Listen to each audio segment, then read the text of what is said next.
name is Nnamdi. And the reason why we're here today is to protest the killing of innocent women and children, and men for that matter, all over Nigeria, especially in the northern part of Nigeria. We are not happy, we are not pleased with what is happening, and that is why we're here today. As you can see, there are a lot of Nigerians who are protesting about the killing of families, people who are determined to tear the country apart violently, and it is not something that we support. It is not something that we would like to see continue, and we are here today to send a clear message to the Nigerian government through the High Commissioner that what is happening in the country is unacceptable and we cannot accept it. If that continues, it will lead to the violent disintegration of the country. There will be no more Nigeria for anyone to go to. There will be no Nigeria for anyone to refer to. In fact, what is happening in Somalia today will be like a tea party. So we cannot allow this nonsense to continue. Something has to be done, and the consequences of the actions of terrorism in Nigeria must be driven home to the people, so that even the terrorists themselves will be able to understand that there is no mileage in where they're going. The only thing they can accomplish is the breakup of Nigeria. If they think that they can cower people, if they think they can force people to be coerced into a religion which is not theirs, then they are clearly mistaken. We are asking for peace. We are asking for people to get together. We are asking for everybody who loves Nigeria, who is associated with that country, to please prevail upon terrorism in Nigeria so we can bring it to an end. That is why a multitude of Nigerians are gathered here today. Those of us in the UK are determined to work with the government for peace. We are determined to work with the Council Committee for peace. The one thing we cannot stomach is a repeat of 1966. What is happening today in Nigeria was the reason why Nigeria fought a bitter civil war for 3 years between 1967 and 1970. If this continues, there will be another civil war in Nigeria. And this time around, no place will be safe in Nigeria. This time around, nobody will be safe in Nigeria. So it is imperative that everybody who has the interest of the country at heart acts now and immediately to stop this nonsense from continuing. Hello, the brethren. So good morning to you, good afternoon to you, and a good evening to you from wherever you are joining us. It is Maiyegun live, and thank you very much for joining me. Remember, after reading the caption of the broadcast, read the description of the broadcast as well. Then like it, share it. Invite your friends, invite your not so friendly friends, and tell them that Maiyegun today, Maiyegun is live. And if you have done that already, thank you. However, just before we, delve into the conversation on this particular topic, I need to possibly make a bit of a, clearance or something, right? So, which is like a caveat. You see, the writer for this broadcast is not to tell you or give you an impression that America is coming to come and rescue you in Nigeria. Remove it, okay? And also, it is also not a complete pointer, okay, that America is coming to, or Trump in particular is going to make a move and interfere in your election enough that maybe they would then take Tinubu out. Again, the conversation is not around that. The conversation is pretty much to point out the development that and the people reacting to the happenings in this regard, in the last 2 weeks. Like I said last night, when I shared the report of the Texas Senator, Ted Cruz. Another congressman has joined him, by the way. So they were making move to be the voice for the Christians being killed by the jihadists in Nigeria. Again, another clearance. Their position is not that Muslims are killing Christians in Nigeria or Christians are killing Muslims anywhere else. You know what I mean? No. The jihadists, they are called Islamist jihadists, Islamist terrorists, which is true. However, they are the ones especially the Islamists, the closest terrorists in northern part of Nigeria, they have started reacting. There's some other information you need to probably grab from what is really going on. Why is America or these guys currently talking about Nigeria Christians? Like people have been killed, have been killing people for years now. America did nothing, or they just looked the other way, and every other thing you might want to say. But we'll get to that part when we get to touch their reasons why they are speaking up. So the Arewans, the Islamist Arewans, they are upset. They are very angry. But let me give you a background, piece by piece. And I'm a storyteller, by the way. So yeah, I may be going from here to there, but you are always going to get the message at the end of the day. There's something called the context. If you are a Nigerian who has been following the happenings in Nigeria, especially in the last 12, 13 years, and how things went from bad to worse to horrible to disaster to tragedy that it is today. So we have Boko Haram that comprises of some of these Kanuri, Hausa, Fulani, and some of these other tribes from northern part of Nigeria as established. Then they have their pals from across the Sahel as well, terrorists, Boko Haram. They have their name, Islamia, Jamaatul Islamia to Jihadists, something. You understand? So they made it very clear, right, that the purpose of their campaign is to launch a jihad. So the purpose of their jihad is to kill the infidels, all right? And Nigeria started the battle with them, like in large scale. So it finally cost in 2014 rather, 11 years ago, America was interested in what was going on in Nigeria because, you see, at the time, it was said that the American government under Barack Obama wanted to bring this, what do you call it, homosexual abuse to Nigeria. For those of us who probably remember that time, as an excuse for why, America won't support Nigeria in their fight against terrorist Boko Haram. In fact, it was even used against the Berejulantan that is now history. However, at the world stage, you have Palestine, you have the Israelis. Now, you know their story, right? And their conflict and all of that from time immemorial. They have their supporters in Nigeria. While Boko Haram was wreaking havoc in Nigeria, ransacking Christian communities, because there are communities that you will get to know that these ones are like Christian communities, these ones are like Muslim communities or Muslim places where Sharia are fully implemented. So when Boko Haram was capturing these communities back then, right, they were forcing people, converting them to Islam, if you remember. And those who refused, they were slaughtered and killed. There was no Arewa Muslim then that felt moved or anything at all. Not at all, right? In fact, rather than possibly launch a general campaign against these terrorists who came to come and destroy Islam with their campaign, right?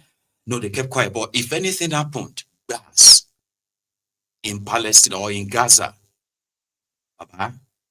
you will see these Islamist northerners, Arewas, they will stage massive protests that sometimes they actually go out and lynch people and kill people, Christians.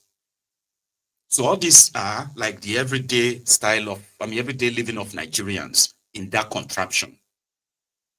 In fact, to an average Islamist Arewan from that northern part of Nigeria, it pains them more to the marrow when they watch the screen and see women and children crying after Israelis are, attack on their houses or their communities or whatever. When you see the videos, right, it pains them more in Sokoto than the people who are being slaughtered in Benue. They will pretend that's not happening. They will wait for the time when you are likely going to begin to campaign against it, talk about it, and then they will feel upset about the language you are using. Why are you using that kind of language? So we can't pretend about that. The last 2 years, especially, right? We have seen more homegrown supporters of the Hamas and then the Palestine. In fact, you see something about the Israel, Gaza, Hamas and Palestine. For as many people, like normal people, you will look at it and be like, oh, what Israel is doing in Gaza, or is wrong, or is right. However, you are reacting to it based on what you say. Oh, human right, this is too extreme, this is too much, all that kind of a thing, right? If you see an Islamist, a closet terrorist from northern part of Nigeria, his own empathy or sympathy for what is going on in Gaza and all of that is religious. You understand? It has nothing to do with human rights and all of that. They may be quoting, some of you love to kind of like express your personal opinion in such a beautiful way that you can even convince any cynic to agree with you, right? But the connection they have with them, right, is religious. So it is the same mindset like that of the Boko Haram. It is the same mindset like that, you see the Hamas that caused all this yawa that is currently like what it is, right? The Hamas, they are heroes to some of these Arewa terrorists. Do you understand? True story. They are heroes to them. Because when the Hamas claim that they have killed infidels, the Israelis or anyone, right? It's actually a cause of celebration for these terrorists in northern part of Nigeria. So the context here is this. The Christians in Nigeria who are being killed by the terrorists, Boko Haram, right? So the Islamists in Nigeria, especially the Arewa terrorists, right? They are inconsequential. They are inconsequential. So if America suddenly start talking about the killings in Nigeria after Shitty Man went to United Nations, right? And for all his speech at the United Nations, he never mentioned once the killings in Nigeria. Not once, not the one from his own states that has suffered so greatly from the hands of these Boko Haram terrorists. He didn't, but he passionately appealed on behalf of Palestine, Gaza, and all that. From this background, you can then understand why their reaction is coming this way. It's got nothing to do with what do you call it, human rights or what have you. It is purely religious. And here is the point.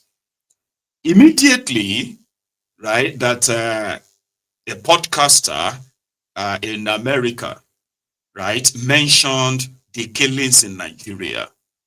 And of course, the video went viral. That people reacted, The first thing that hit these terrorists from northern part of Nigeria, these closet terrorists, was to start to come out straight up and say, America want to cause problem in Nigeria. America is saying that, Muslims are killing Christians in Nigeria. No, that's not what they said. That is not what they are saying. Islamic terrorists, Boko Haram, Fulani terrorists, that the Nigerian government is enabling. The Nigerian government, Borno governor and others are spending billions rehabilitating. It is called enabling. You are enabling the terrorists in this sense.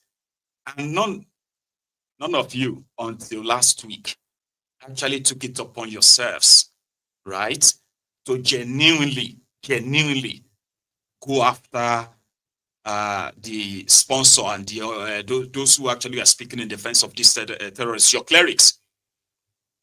Rather, they staged what was politically also sponsored at the time, the North is breeding. I don't know if some of you will remember, the North is breeding. And the Islamists killed that. They killed it. So here we are. America is talking, or the world is now again, not just talking about the killings in Nigeria.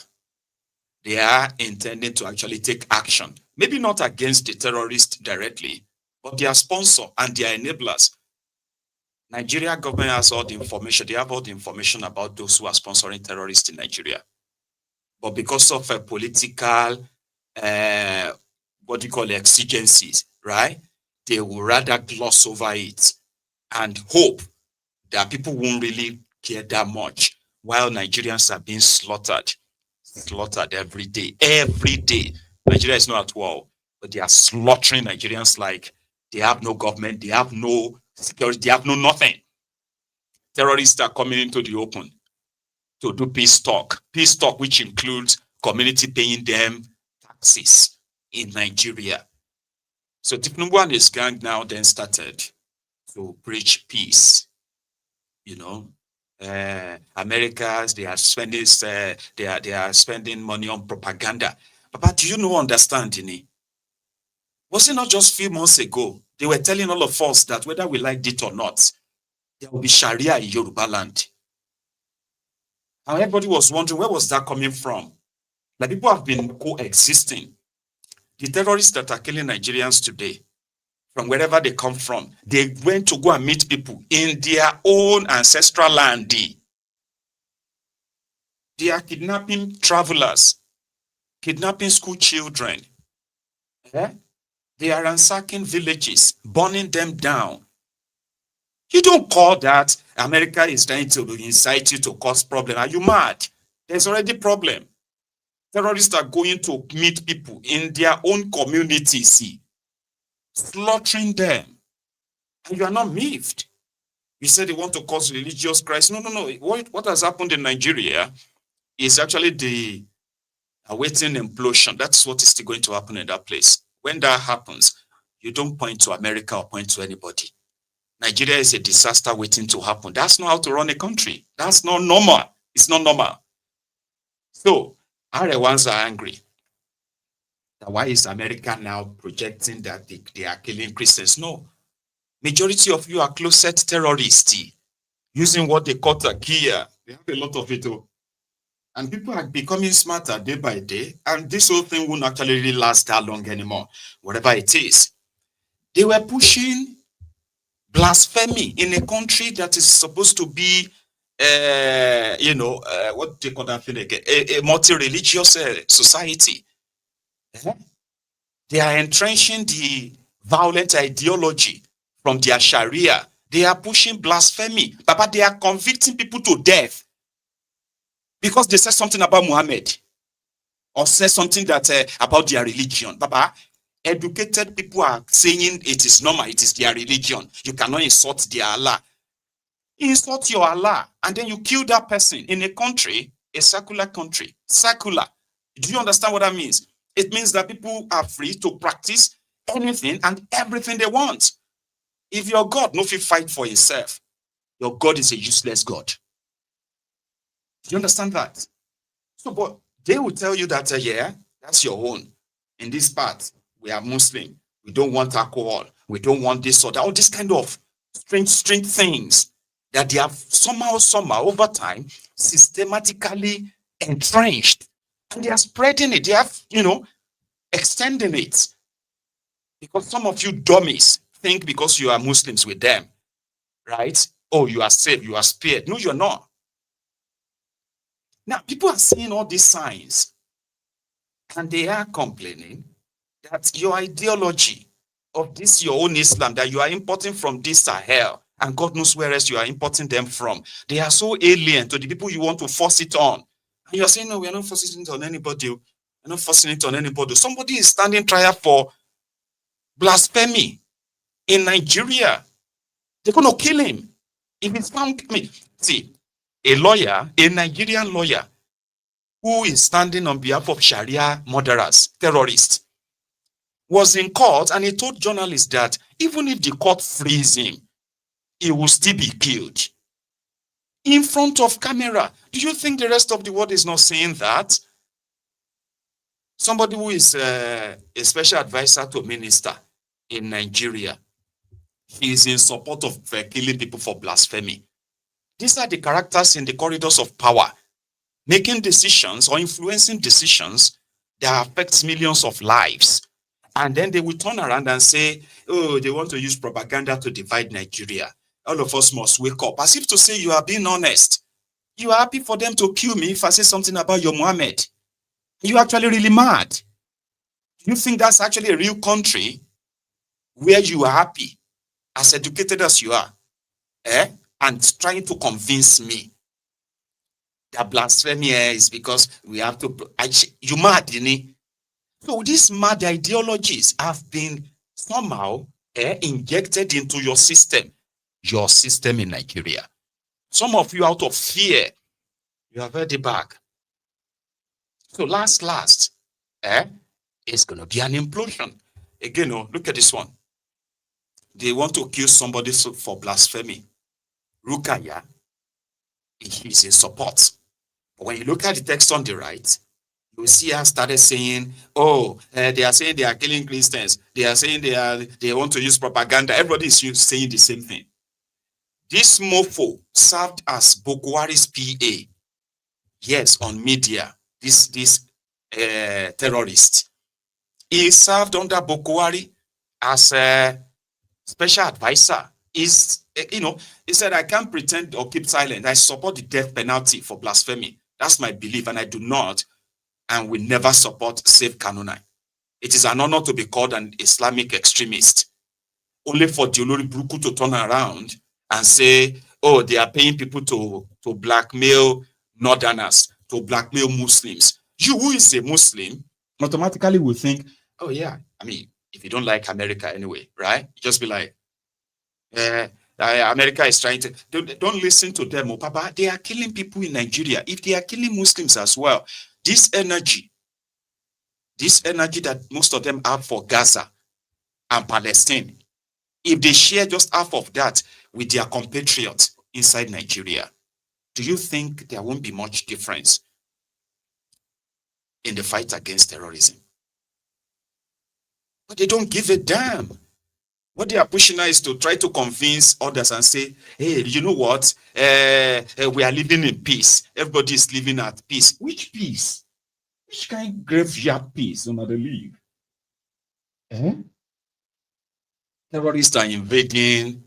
Terrorists are invading military barracks, military posts, naval posts. They are cutting away weapons. They are terrorizing people in a never seen before. So if you agree that they have killed more Muslims, terrorists have killed more Muslims in Nigeria than Christians, why did you wait for American senator or American podcaster to talk about the killings of Christians? What does actually take you the expose on the killings of?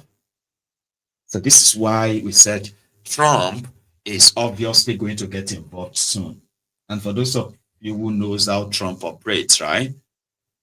Number one, that's the political part I'm going to go to now, so that I can probably help reshuffle your mind to make you realize that I speak any useful info out of all I'm going to share with you. Never leave this conversation with the impression that maybe one day America is going to kind of get Tifnubu for you. No, you will get Tifnubu yourself. Well, are they likely going to give you the tools to do that? Well, time shall tell, but we'll get to that part. Ted Cruz, the Texas senator, has already moved a bill that is now called the S2747. All right. And the content of this bill is listed on your screen in this, grab from the over 100 pages of bill is submitting on how to deal with those who are sponsoring terrorism in Nigeria. So let's see if I can pick some of the contents, right? The bill, it said the bill. Hang on, let's start from the top. It said, now I'm going to start from the bill. So it said to require, or should we start from the top, by the way?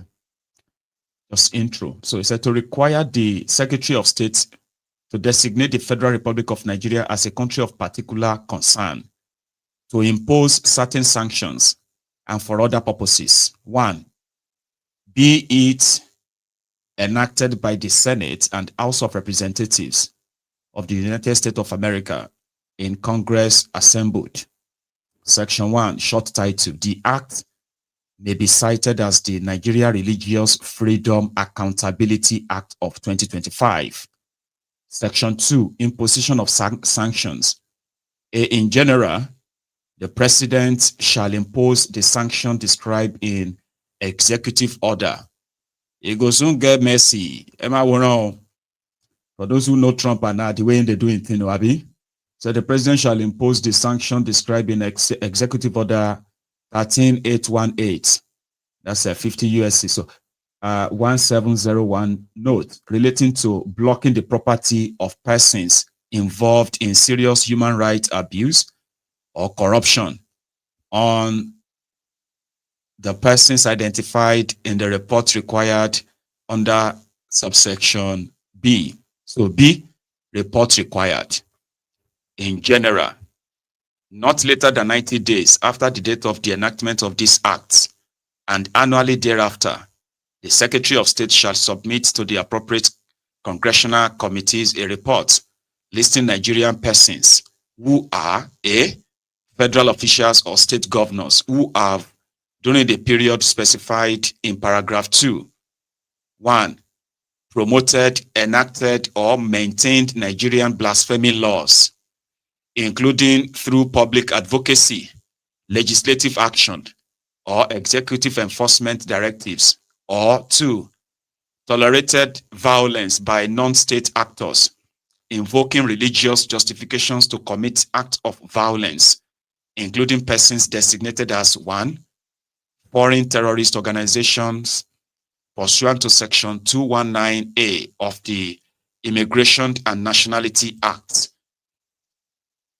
of the U.S. Constitution, that's a 118A, or, now they follow, they say, or, going for Daniel. So simply means all those ones who have all these stolen properties, stolen money, buying properties in America, saving their money in America. Like Patawale has about 2 wives in America, 2 wives in Nigeria. So he spent most time in America than he spent in Zamfara when he was their governor, by the way, right? So there are so many of them from that northern part of Nigeria. So the point here is that these criminals, in order to enable these terrorists, they introduced what they call the non-kinetic, the way where terrorists are allowed to carry Quran, hold Quran, and say, I no go do it again. If you just hold the Quran, if you have killed hundreds, thousands of people, just hold the Quran and say, I no go, wallahi tallahi, I don't go do it again. That means you have been forgiven. All those criminal governors, Sharia governors, all those terrorists from northern part of Nigeria, I want to see how that goes, how that plays out. And then Tifnumbu, those ones who are enabling is through legislation, through an act of law, parliament, to smuggle all these ideas, including state governors. All of you state governors who are currently smuggling your Sharia blasphemy into your, into Southwest, especially Yoruba land. Your day will come. Like again, it's not like America will do much to them. What America will really do to them is just to take their properties, take their money, the one they've stolen from you, the one they are putting away for the raining day, right? When Kasala bursts, they will fly to America. So, and America can also compel its own allies to go after them as well. How that will end, we don't know yet. So this is why you have been reading more from the Arewa terrorists on social media, doing everything to delegitimize or to downplay the Christian genocide in Nigeria perpetrated by the Fulani terrorists and the Boko Haram terrorists, enabled by some of these terrorist governors from northern part of Nigeria. You get that? So, Ted Cruz continued.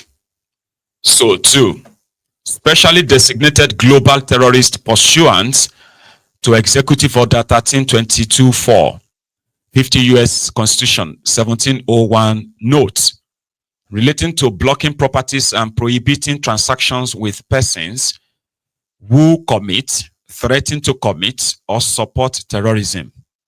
Or B, judges, magistrates, prison officials, or other judicial or law enforcement authorities who have, during the period specified in paragraph 2, enforced blasphemy laws, including through prosecution, conviction, imprisonment, or other deprivation of liberty of individuals pursuant to such laws. Period specified. The period specified in this paragraph is A, with respect to the first report required by paragraph 1, the period beginning 10 years before the date of the enactment of this act.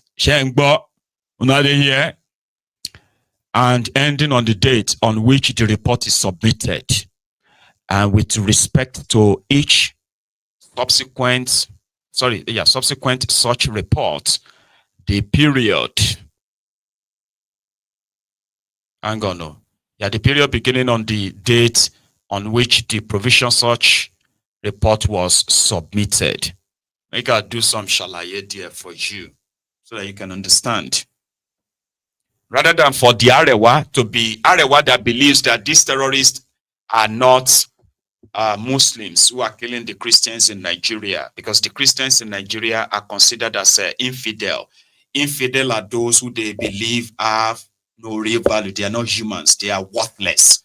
And if they are slaughtered, according to their, according to their hadith or their jihad, if you are slaughtered, it is inconsequential.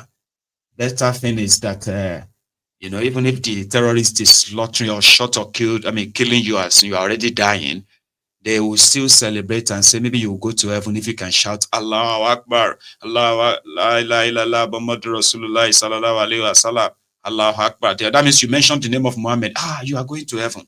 A terrorist kill you. That's how deluded these mofos are, by the way. So they have 6 ways of lying. Remember when their Satan of Shokoto said jihad is just to thrive or to strive to do better, to do good, and all of that. They are allowed to lie to you. This murderous terrorist, by the way. So they have something called Takia, okay, Shia or Mudarat for the Sunnis, right? So it's a tactical deceit for the purposes of spreading Islam. So these terrorists in their jihad way, right? So they have another one called Kitman. Is a deceit by omission, e.g., when Muslim misquote Surah. Say, why did you quote that wrong one? They do it intentionally just to kind of like you know what I mean? So he said there's another one called Toria. Toria is deceit by ambiguity. Another one is called Taisir, which is deceit through facilitation, not having to observe all the tenets of Sharia. Because normally, like, the Sharia was supposed to make you a better Muslim. Somebody will respect others. Somebody will share you get. But these terrorists and their violent ways that they are trying to spread in that contraption, right? No. Their own Sharia is not the Sharia you probably will read about. That's why I don't really appreciate some of you are the moderate Muslims. You know a lot of these things I'm talking about. You know how most of these mofos have exploited this link and they've managed to garner enough followership that believes them as well. So you know all of this. You are supposed to be speaking out more. You are more enlightened. You are more educated to say, well, you know what? Listen, this, be more vocal. But it's more or less like even Muslims, the other moderate Muslims, they are afraid of the violent Muslims. Why some moderate Muslims see in those violent terrorists what they can't do, right? But when they see them do it, they just be like, glory be to God, Allahu Akbar. And that's how you see educated people and be like, why are you supporting that kind of violence? It's because the ideology, if you pay attention very well, the ideology of violence, terrorism, and the rest of that is synonymous with these mofos from this northern part of Nigeria. And the idea of clearing and killing infidels is like normal thing. So if the terrorists are killing Muslims, which is true, they are killing Muslims too, by the way. So the fact that they are killing Muslims, right? If all of you are so concerned, right, you should be speaking up for these Muslims they are killing too. And the amount pressure on the government that is romancing them. Not try to now say we are all fine. We are living happy in Nigeria. We are, you know what I mean? You are not living happy in Nigeria. There's so many of you that, you know, you are closet terrorists. If your day comes, if you have a chance, you will kill in the name of your religion. And that's what America is saying. Religion and liberty. That should be the fundamental human right. So every one of them who has been involved in the last 10 years, right? When they tell you that I won't go do for America, what is in America? I don't have anything to go and do in America. They are lying to you. If their name features in any of these terrorist enablers, those who are trying to spread blaspheming law in Nigeria, spread Sharia law in Nigeria, those who are helping them to draft bills that will become laws in those status of assembly, you or woman, you know, and go touch you. And guess what? Guess what? Finally, there will be a lot of you that will later discover that, you know, most of these people, including the terrorists themselves and their sponsor, they have no real thing to do with religion, but they are committing terrorism in the, behind the cover of religion, because that's how they can get empathy or sympathy from those of you who generally have your religious beliefs. These terrorists in Nigeria and their sponsor, right? They do not deserve to live, so to say, if you have a real government in that contraption, which you don't. Ted Cruz was on his own platform where he actually mentioned this whole thing. But briefly, the guy I'm talking about. We're also going to talk about legislation I introduced this week to protect Christians in Nigeria. Nigeria has seen a persecution of Christians that has been staggering. Just this week, over 60 people were murdered by jihadists, by radical Islamists in northeastern Nigeria. They executed soldiers. They went house to house. This pattern of targeting Christians, targeting Catholic priests, targeting individual men, women, and children is horrific. And my legislation would put real consequences on the government of Nigeria and those who are facilitating this persecution, put real consequences on them to change that. We're also going to talk. So now, how can Trump's interference influence things? Many ways. Okay, many ways. Because the first part is that simply means for the second time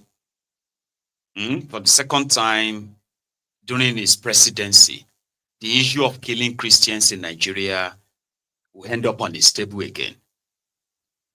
And this time around, probably will remember the encounter he had with Bokwari when he asked Bokwari face to face, why are Christians being killed in Nigeria? You've done nothing about it. And Bokwari, as usual, mumbled. That was the time after it was like a vegetable in London then, right? So he came back from that London trip, then he went to America before 2019. Trump asked him, but he didn't do anything afterward. Yeah, he didn't. Or practically maybe 2019, and by 2020, COVID came, and then all that happened. So now, maybe for the second time, getting attention of the American government as its own good and bad side. Let me give you a bit of context again. When Barack Obama, and the Democratic Party of America, when they became interested in Nigeria, it was simply because at the time, Nigeria was already on their radar, where the human rights abuses, the blah, America have kind of got wind of that. Goodluck Ebele Jonathan rejected the gay bill. He didn't reject it. National Assembly rejected it, and he signed the rejected bill, which at the time, Tifnumbu and this gang, right, who themselves are Democrats. They are registered, Tifnumbu and most of these guys, they are registered Democrats. Yeah, they are registered Democrats. So, and they are also Democratic Party donors as well. Like they are among the people that donate to the Democratic Party in America.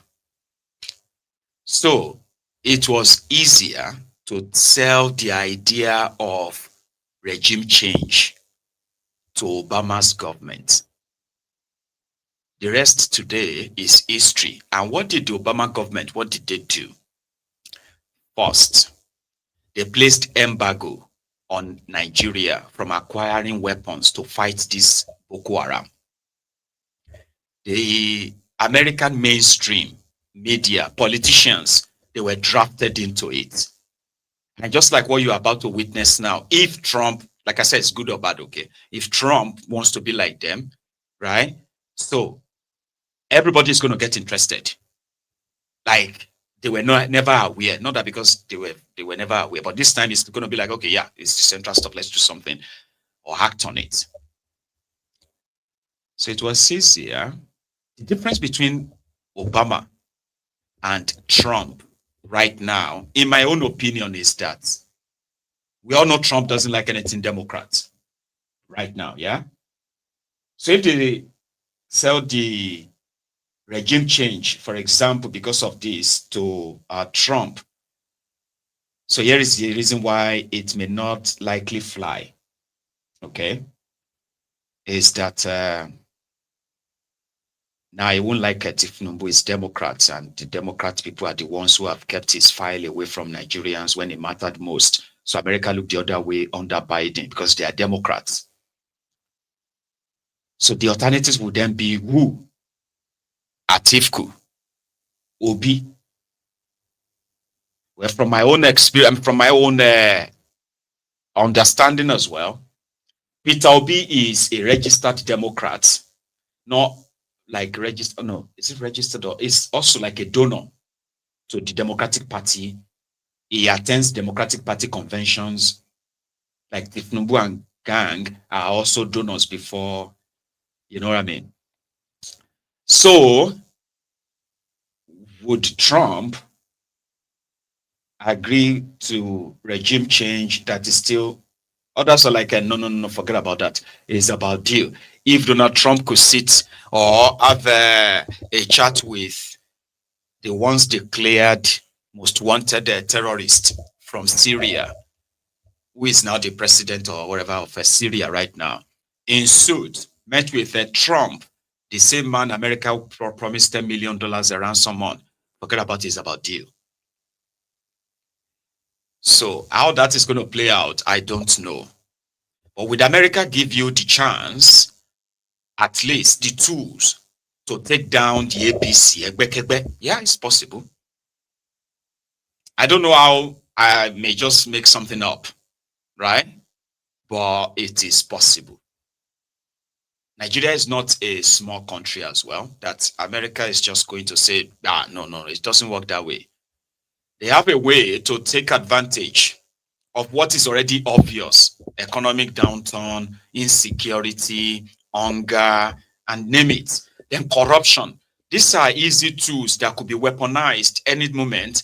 And like 2026 has been projected anyway as the year of baptismal fire for Tifnumbu and his gang, like it happened to Bukwari and his own gang too.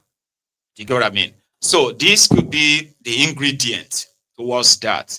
And let me promise you, if indeed they actually want to clamp down on them, you will feel it. Talking about it alone, we have seen Tifnumbu and others in the last 3 days. They are now talking more about peace. We are one. We love, we are supposed to love ourselves. We are brothers keepers. So Arewa, all of them will be Arewa from northern Nigeria. My advice for you is this.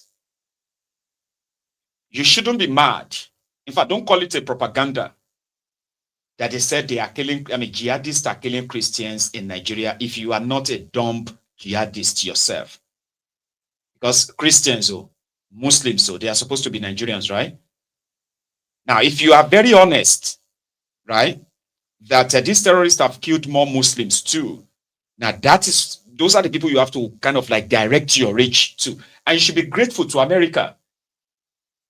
The terrorist sponsor, the terrorist financiers in Nigeria who are giving you money to go on social media, to be posting nonsense about America wants to divide Nigeria. We are living in peace. You are mad. Because if you are not really mad, the reason why some of them are possibly triggered, mostly triggered, is that if for any reason, Nigerians decided that, they've had enough of this APC terrorism, that APC lose power in Nigeria, because that's going to be the end of terrorism in Nigeria, in case if you don't know. Yeah, it's not from, see, if APC rules you for the next 50 years, you are going to live with terrorism for that years. I promise you that.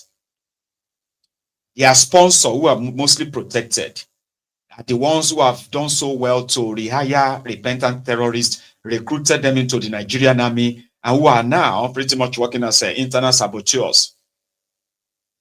The way that are giving you money to go on social media and say there is no Christian killing and all of that, they will watch you killed, because if you are a Muslim, for instance, if you are a Muslim and somehow you feel like this expose is an attack on Islam, you are dumb and you are more than probably stupid than what you think. Because here is the thing. You are saying they are killing Muslims too, which means they can kill you anytime. They can kill you. So you shouldn't be upset, right, that America is talking about the Christians being killed.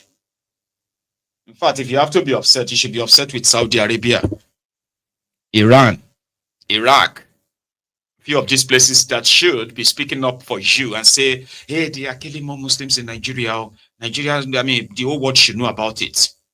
You should not be upset with those who are bringing up these atrocities if you agree that the terrorists are also killing Muslims as they are killing Christians and they are killing people who are not. Sure, you get. If you agree with that, that means some killings are going on. So your anger shouldn't be at those who are exposing it. No. Your rage, your anger, right? They are the terrorist, one. Then the government, the second. Politicians will tell you that it's nothing, or they are trying to come and break the country. Hang on. Why do you want to live in the country? You, closet terror sympathizer, being a closet jihadist. Why do you want to remain in the same country with infidels when you can actually have your own country? Where you can have the Sharia, you can use your blasphemy, you can use everything you want to use. You can't say you want to have one Nigeria, and then you are promoting this ideology of as if to say, you have to be ruled by a different dislike. What the F for you? And those some of us who are always like putting on this full bed sheet on their heads, trying to make themselves, to convince you that they deserve or they need a different laws because of their religion to operate, to exist. And in that same breath, they are in Nigeria, they are convicting people for saying something about Muhammad. You are angry. You are easily upset that if somebody says something about your religion, right? Somebody says something about your religion, they upset you so much that even though you can't kill somebody, but you will justify those who kill people. We have had people who are not Muslims who have been killed by mobs in the name of blasphemy. A majority of you have justified it. I mean, come on. Some of those weirds they are giving money to right now, saying there is no genocide. There is no genocide in Nigeria. There's this, yeah. Most of this, God. Most of you are waiting victims, by the way. Yeah. So everybody can be on their own and do whatever the fuck all you want to do. So that one is that. I have a brother who has something to say about this, how a lot of you who are victims of all this corruption, bad leadership, and what have you, are pretty much enablers, culprits, right? the country is bleeding. They are telling you that, no, it is not. In fact, it is fine. See, we are just building, they just built these houses. They just built this one. They just bought this car. They just got this, you know what I mean? Like, but people are dying. Eh? And I agree, ma'am. My lady, Lady Flora, I agree. It's evidence, right? People are dying. We are seeing it. Even if you have no full idea, come on to Maiyegun's diary, Politico, type in Fulani terrorist, Fulani bandit, Boko Haram, and all this stuff. You're likely going to see a lot of them that have covered over the years. Eh? Everybody day in day. Eh? It's only these terrorists, the Fulani terrorists too, the Boko Haram terrorists too. They are people going to meet people where they live, slaughter them. In Enugu. Are you with me? So there's a community in Enugu. Okay, it's called but hang on, let me see if I can put that out. So there's a community in Enugu called Onoli community. Yesterday, this is just yesterday, the terrorists struck there. Fulani terrorists. They killed one, macheted one, and there are other stories of how they even use the system, right? Let me see. There's a part of that story I want to read out to you. Give me a second. First, they said the community lead. Okay, hang on. The Onoli community is in Agu local government area of Enugu State. Okay, so the terrorists arrived, early last night, like yesterday evening, and where they had an encounter with a farmer, right? A farmer whose name is kind of like not disclosed. Okay, so when they caught up with him and macheted him, others who heard the scream and his cry, and others, ran away, right? However, when you now go into the community, it's not the first time they have suffered in the hands of these terrorists that the government has continued to pretend that it's not happening, right? But there is more story there, right? It said, this and somebody else said, a family member, there's a deceased called Samson Okolie. I want to get the full name here, Samson. So a family member said, it is true Fulani Asme killed our brother. He was killed. And that's his body on my screen. So said, what happened is that the guy who was about 30 years old went to the farm along Enugu-Port Harcourt Highway. It is on the right. It is on the right. If you are going to Port Harcourt, the place is near the boundary between Enugu and Abia State. They said this, they stopped him, right, somewhere around Ogbaki. Sorry, no, they stopped him. This says Samson, and then they stabbed him in the chest, and he died at the UNTH. It's University of Nigeria Teaching Hospital, Enugu. So he died. Now, there's another part to the story, right, where those who were supposed to be eyewitnesses, they ended up being arrested. Right? This is another story. They end up being arrested and they had to call the guy. In fact, let me see if I have the story. Explain that the area had been unsafe for months as Fulani men had forced many villagers to abandon their farmlands. He said residents of nearby Obuovia village in Ugulechi, Agu, autonomous community had been completely displaced. He also narrated how another young man, popularly known as Azuefe, was recently arrested and detained for 3 months after others accused him of disturbing them while farming in the same area. Now, during his detention, he was allegedly tortured and accused of being a member of Eastern Security Network, ESN, and armed wing of the Indigenous People of Biafra, IPOB. Fulani terrorists reported another Igbo man in Enugu. A Nigerian government arrested him, police arrested him, locked him up for 3 months. Afterward, they accused him of being ESN as well as an IPOB member. And you know what happened?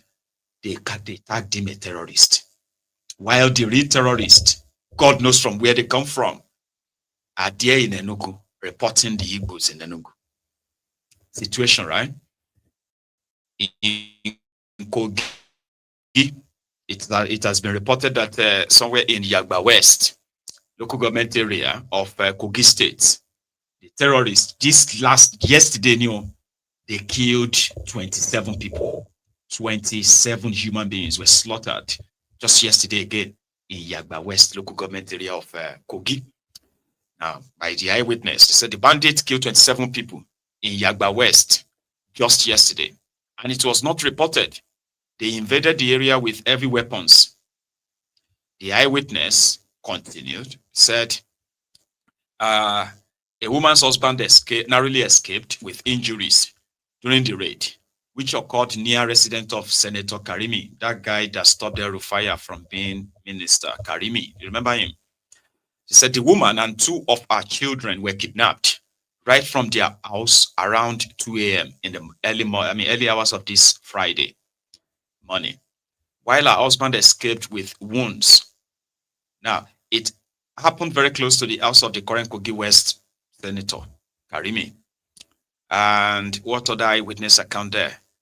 27 human beings slaughtered. Prior to that, in that same Kogi West, in that same Yagba West, in that same Kogi State, it's been like almost everyday thing.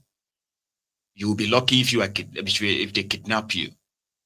Killings, as they are trying to penetrate through the Midwest of Nigeria, which is the middle belt of Nigeria, right? They call it Northwest Central.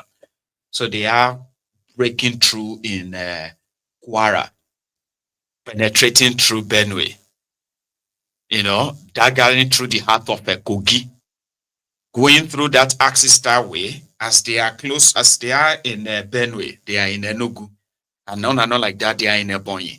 So you get up to the riverine area, and you are wondering, what the heck are they really doing? Who the hell are these people?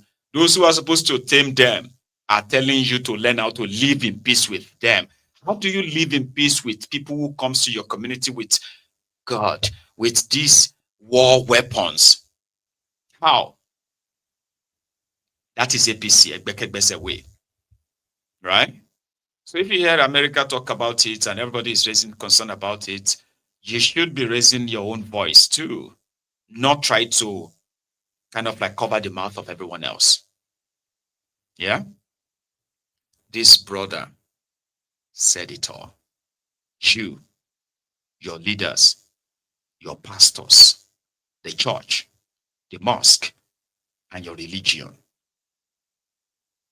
Listen.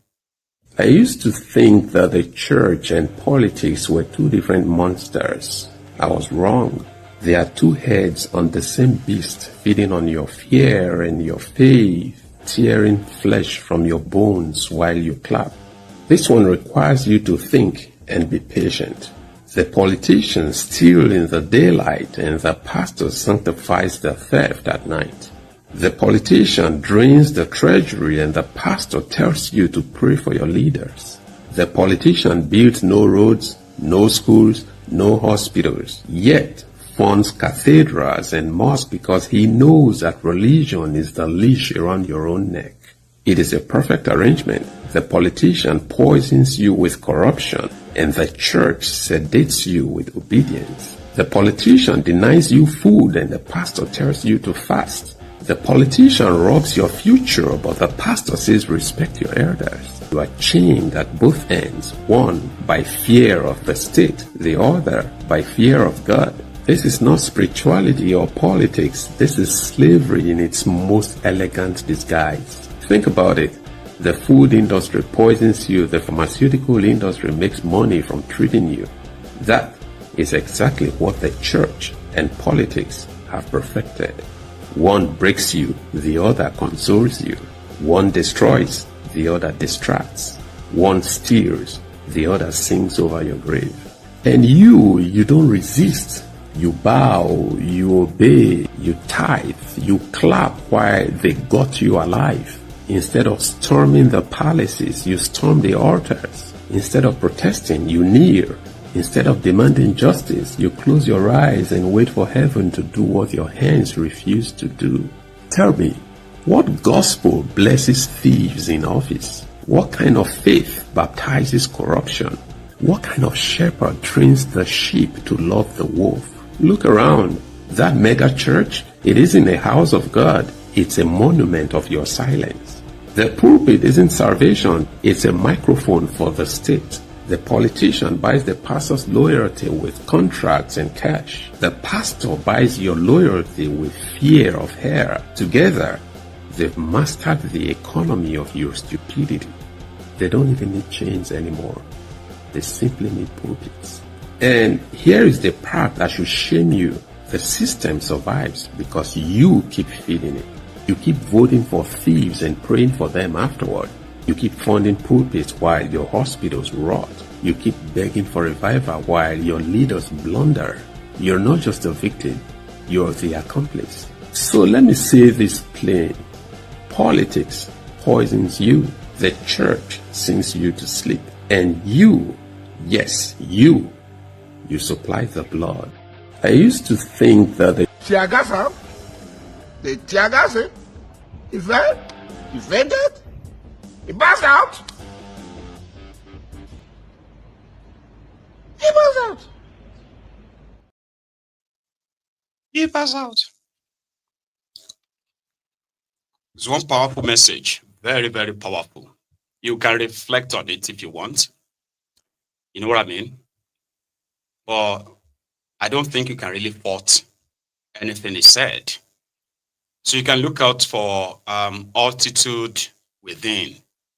Yeah, he's a great guy. Yeah, look him up. TikTok, I think Facebook. Yeah, he speaks directly to your consciousness enough that you can sit there and just reflect on it and say, because that's what they are doing.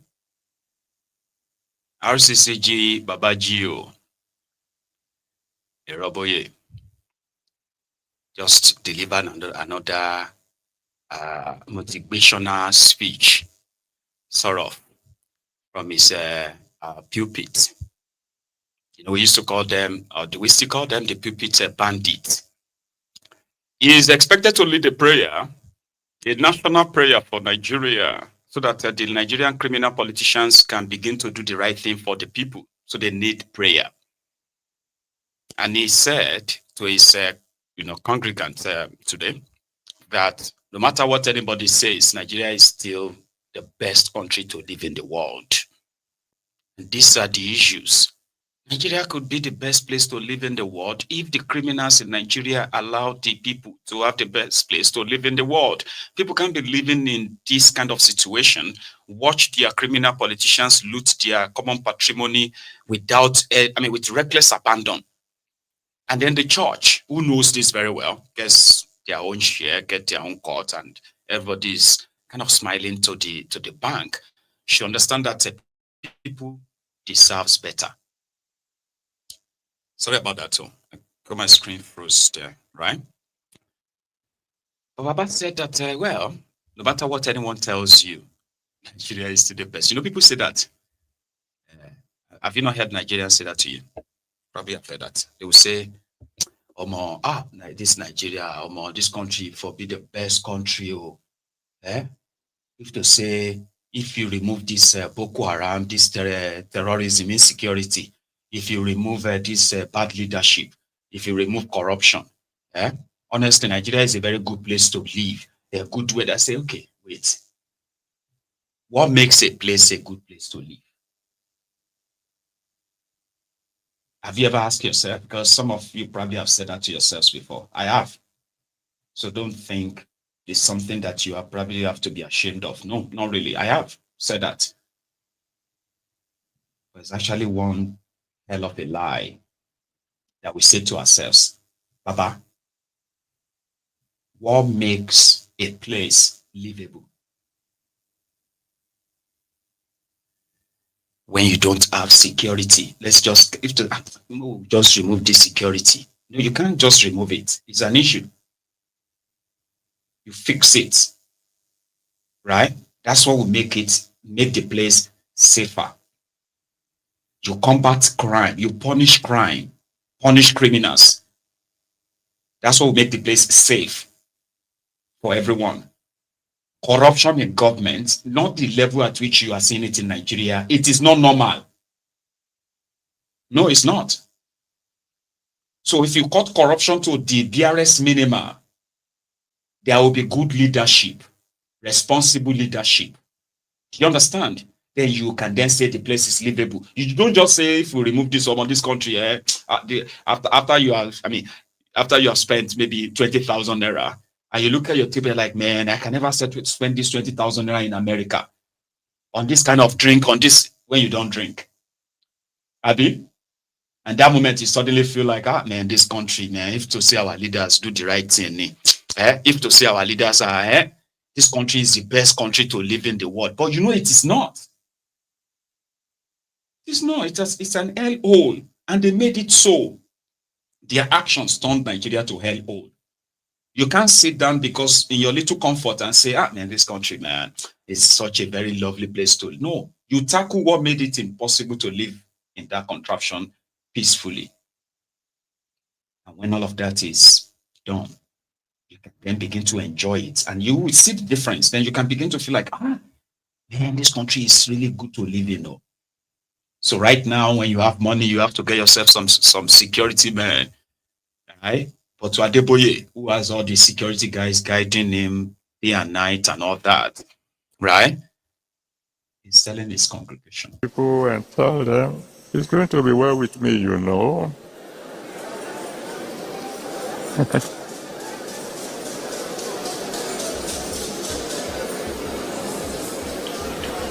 And then you may please be seated. God bless you. Hallelujah.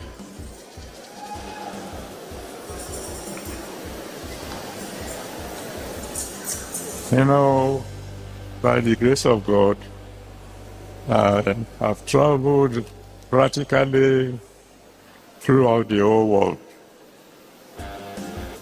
From where the sun rises to where the sun sets. And I can say this with all boldness. There's hardly any nation on earth like Nigeria.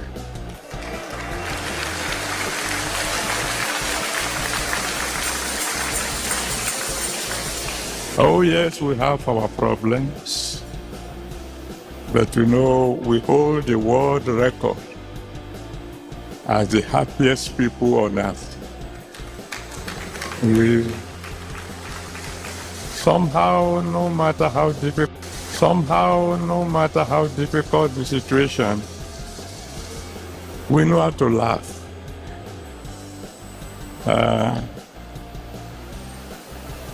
One day, myself and some of my children, we were in a shop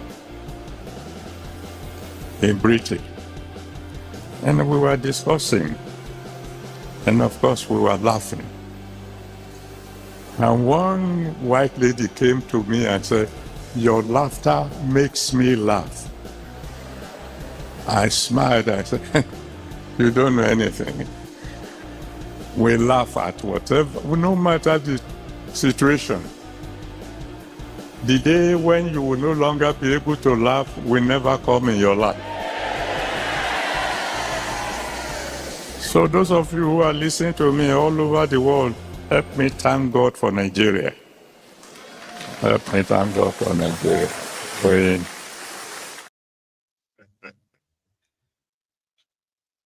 Adeboye, I will laugh in London too. How many of you watching me from Nigeria right now? How many of you would not laugh if you found yourself in a mall in America, in the UK? Yeah, you watching me from Nigeria right now. If you find yourself inside any mall in America right now, you won't smile, you won't laugh. There are people laugh at everything. and make comic of most things, right? Like make light joke about almost everything doesn't make you the happiest people. This is part of the deceit. But yeah, I get it. Somebody like himself would love to kind of like, especially because RCCG is the spiritual arm of APC, Egbekegbe. So his message is to keep reminding everybody that no matter what you are going through, you get that now, at least you are happy. Just be happy. Anything that will not make you happy, God will not do it for you. And you're like, what is he talking about? Yeah? And somehow people believe that, just be like, amen, because God knows that they have to be happy and pretend that they are happy too. You know? Somebody was like, no, you can't really fault happiness now. Everybody just create your own happiness. So yeah, sure. There is more message that could be delivered to the soul of those who run to the altar instead of them to actually like eat the palaces where these criminals are holed up. Rather, they take their problems to the altars. They take them to the mosque. They take them to all these places, you know, problems that they could fix themselves. Yeah. Now, the transistor radio senator, which is, they call him transistor senator too. It's about him giving transistor radio as an empowerment when he was a senator. He had this to say about the young, or this generation of people, this generation rather, when it concerned the leadership or participation in leadership of the country, or questioning the leadership of the country, or holding the leadership of the country to their responsibility, the blah, the blah. So he was somewhere recently. He's been waiting for Tinubu to nominate him as an ambassador. But Tinubu has not nominated any ambassador, and there's not been any kind of like any ambassador, Nigerian ambassador to any country in the world right now for the past 2.5 years that Tinubu has been your president, by the way. So the Afro senator is one of those who has been speaking positively of Tinubu. He's joined the APC, by the way. And he had this to say about these young people, that those you expect to stand up and fight for their right and fight for their future, like these guys when they were younger and they have been so politically active, like when they were in their own 20s, 30s. But Nigerians in their 20s and 30s today, according to him, they are mostly content creators. Or I'm adding this, they will aspire, they rather aspire to be special advisor, personal assistant, social media influencer for the criminal politicians in Nigeria. For a peanut, right? Here is the Afro senator. And collective progress for our people. Yeah, there have been achievements in a number of areas. But what remains a problem to us is how can we silence the gun so that we can have peace and stability in our country? Young people of today, you have your positives and you have your negatives. The positive aspect of your generation is that you are full of energy and creativity. In our days, we listen to foreign music, but in your generation, you have been able to develop and export our culture and our music to the stage of the world, to the point that it gives us pride when we see the likes of Thames, Davido, and Burna Boy winning Grammys, when it wasn't possible for our generation to do that. It gives us joy to see how you are able to compete with young people of outside of this country. I was highly impressed. If you see the training facilities of teams from Morocco, from Algeria, from Tunisia, the training facilities for their sportsmen and women, you will wonder how the Falcons were able to beat them. This shows that with more for Nigerians, we can achieve more. The negative aspect of your own generation is that what you need to know, the leaders of Nigeria's First Republic became leaders in their 20s and 30s. The leaders of Nigeria's Second Republic became leaders in their 20s and 30s. The leaders of Nigeria's aborted Third Republic and this Republic became leaders in their 20s, 30s, and early 40s. Most of the people you see today, whether they are president, they are governors, they are ministers, they are senators, in 1999 they were all looking like you and they were of your age mates. But they had vision and they were determined to take over power, whether for themselves or for what they claim to be. And as such, they entered the ring of politics with all its troubles and storms, and they took over power. Today, many of you who were their age mates in 1999 are content creators and social media influencers. That cannot change a nation. That cannot shape the nation in line and in your own dream. It's not possible. You have to be involved. In the 90s, I've been a senator, and I will still return back to the Senate. Yes.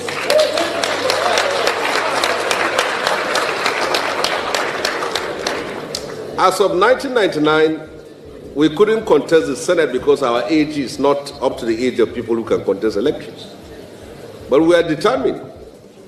We contested and lost, and remained resilient until we took over the seat. So, for those of you who want the nation of your dream, you have to get involved. There's no way you can change this country if you don't participate in politics. In the 90s, when Nigeria was under military rule, some of us organized ourselves and started a civil rights organizations that resisted and demanded for the return of democracy in Nigeria. Some of us were forced to exile, some lost their lives, and people like me spent many years in prison. When we came out of prison in 1998 and Nigeria was transiting to civil rule, we said, what do? We are just out of prison. After spending, because for me, I didn't spend much here, I spent only 4 years in prison.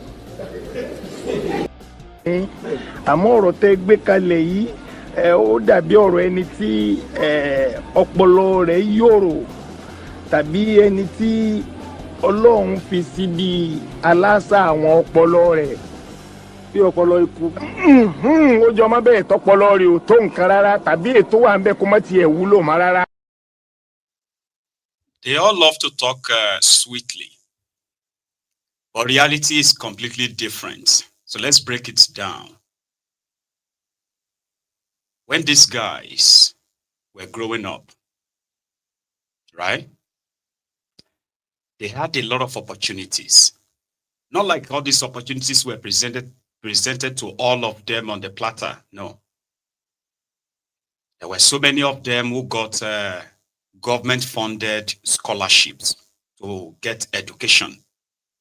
There are others who had the community-funded scholarships to send them abroad so that they could come back. And when they came back, slowly but surely, when they were supposed to invest in education, infrastructure, and build a system, sustainable system that can take care of generations, no, they didn't. They sabotaged the system, from generation to generation. They destroyed education, destroyed family value, destroyed the economy, which destroyed the family value, of course. And they institutionalized corruption in a never seen before that has now created army of uneducated, miseducated Nigerians who have no even idea what a sense of a national priority means. They succeeded in breaking the people rather than building them or making them. They now have a country so populated, right, that you can easily tell they had no plan for you. No plan at all, other than the promissory note they give. How can young people join politics when you need to actually break a bank to run for a political office that has become so polarized, so corrupt, that the process of producing those who run for office eventually is so corrupt that it will only be a miracle, right, to have any good governance come out of that. Take a look at the process that produces them. I'm a young man, not that young anymore, but let's say I'm a young man and I aspire, right, to represent my own kind of like a local ward at the local government. And I believe by merit, I could compete with any other person, right? And then everybody goes into the competition or into the race. Then in the middle of it all, you start hearing that somebody is the anointed candidate. And why is that? Oh, the chairman of the party, or the leader of this or that has nominated this person, this person. They will write names of idiots that they are giving political office to like a favor or to hold it for them as proxies. So quality people, intelligent people, reasonable people who really want to actually serve are kicked out completely. Then you have money. How much money do you really think is going to take you to run for office in that contraption amidst all of this? So they've destroyed all of that, and young people today who have been denied access to quality education in the first place or found way around it, educated themselves to the extent that it was time to find a job and be productive for the country. The criminals in charge of the country who had no plan for you decided that you should probably go and figure that out too. Because that you are a graduate, doesn't really make you special. You should go and learn how to create jobs. Same thing, they never really trained you when you are in their school. They won't train you how to go and make money, do business, get this skill, get that skill. They will be teaching you how to read and cram because it is about grading. It is about, grading, number, credit, distinction, and all of that stuff. You buy my handout, you get 20 marks. If you fail to buy my handout, you lose 20 marks. That's what they do in your school. Then you finish school with the expectation that the discipline you've spent years acquiring, it's time for you to now go and look, go out there and put it to use. Then you realize that somebody who studied accounting, or what do you call that, financial accounting, is now doing POS. Somebody who studied mechanical engineering is now riding keke marua, and they are calling him engineer. Engineer, be warning, engineer. Oh yeah, move, engineer. Graduate is riding keke marua. Is the secretary of the Keke Marua Riders Association. That's the society they have created. That's the country they have created. And that is the one they also want you to probably do everything to participate. So what did the youth, what have they done? They've been seconded, right? So they would rather become PA, SA, social media influencer for this party, for that party, for a price. So don't let anybody do motivational speeches for you, okay? In reality, you stand no chance. Or you go and look for a godfather. A godfather who will then use you as his own proxy. Then you now realize that all those your fantasies, all those ideas that you have about how to build a place, how to run a country, how to run a government, they will remain your fantasy. So that's how we said the system should go. If the system goes, you can turn it off and restart it again. It is possible, it is doable. It's just that when people are ready for real, they will. For now, they are not. People who would rather go and hack out their living. I was a little boy when I have seen things like this that I'm about to show you. People feeding from the trash. People making living from the trash.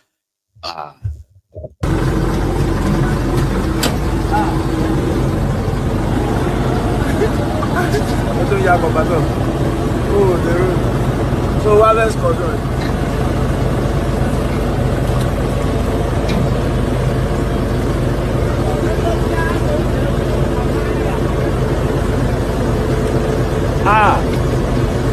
Ewu yẹn ó ti wọnú ètò kíní yẹn ó máa pa kíní tó ṣe gangan nísàlẹ̀ ó máa pa wọn.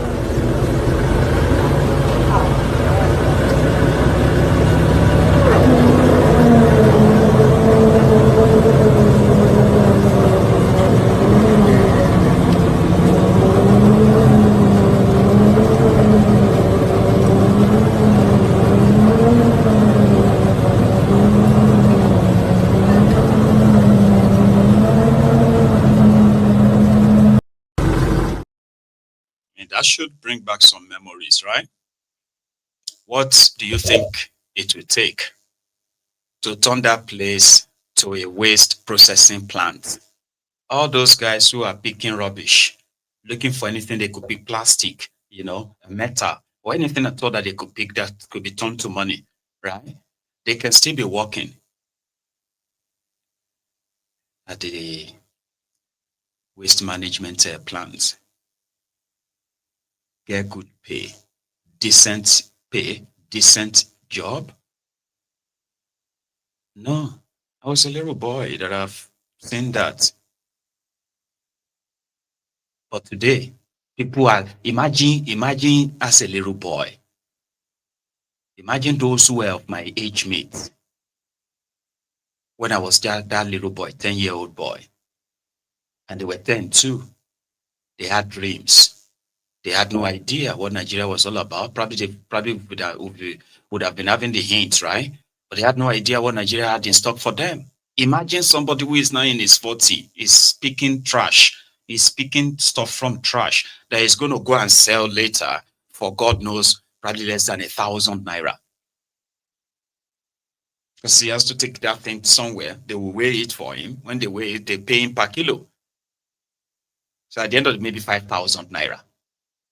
That is why a grown-up man will end up in the trash site, right? And then at the other side of that dump site or the ghetto, you're going to see somebody who just built a very fancy, beautiful mansion next there. So next to the poverty that is so obvious. Like if you take pictures, you can just be imagining how life no balance. So, life no balance. So, do you understand? Opulence that exists in the midst of abject poverty. Context of that contraption. It is not normal. I'll keep saying it to you. As much as I don't care how you see me or what you think of me. Even if you're a Ronuku, I'll keep showing you that this is not normal. And the system that allowed it, that will make generations after generation and after generation, there will be generation after generation that will end up on that website all over the place, picking trash. In a country that is supposed to be the largest oil producer in Africa.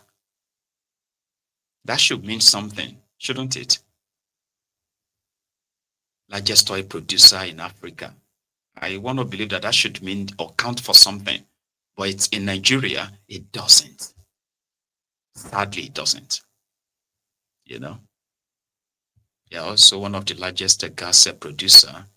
I heard that they've started a gas scarcity now, as people are queuing to buy gas, queuing with their cylinders to buy cooking gas.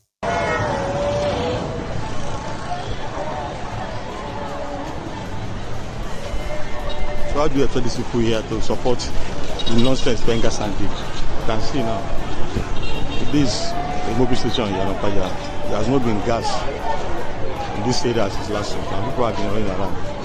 This station is selling at 1.4 per kg. Some other villages are selling like 2,000, some are selling like 1,819. So you can understand why people are here more like that. So when we see people do some nonsense and people complain, this is Nigerians are happy with gas availability for some time, but some idiots just start causing disruption. So you can see the reaction. My brother, gas don't cost. It comes scarce. Not be just cost. Cost is scarce, join now. But as it's scarce, now make them cost. You understand? Because you know scarce, you no go cost.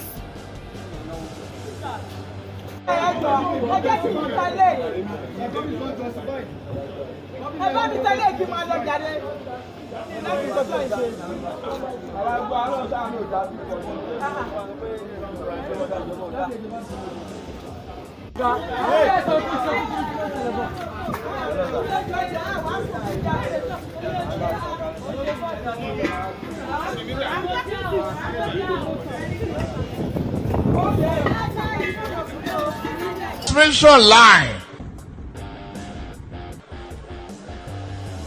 is a super highway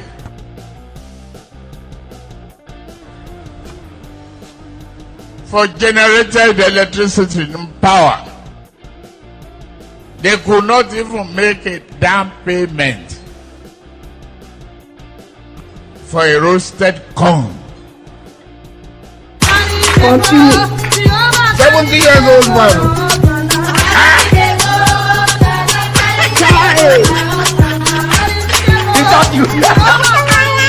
Jesus is Lord.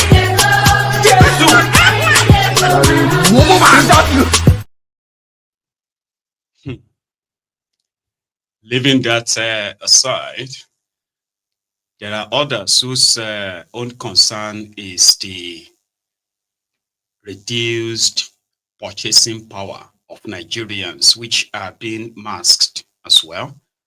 But for those who are regulars, like, visiting the main stores, shops and malls and all that, and you understand how they used to be, only for you to notice the difference as well. So somebody went to this shop. They said it's actually a popular shop somewhere in Jabi or so in Abuja. And he couldn't contain his own shock that he had to video it, like, what the heck is going on? Did they probably seize their goods in the border? Why they have all these empty shelves and all that? What's going on? Right? I don't know. But probably you do.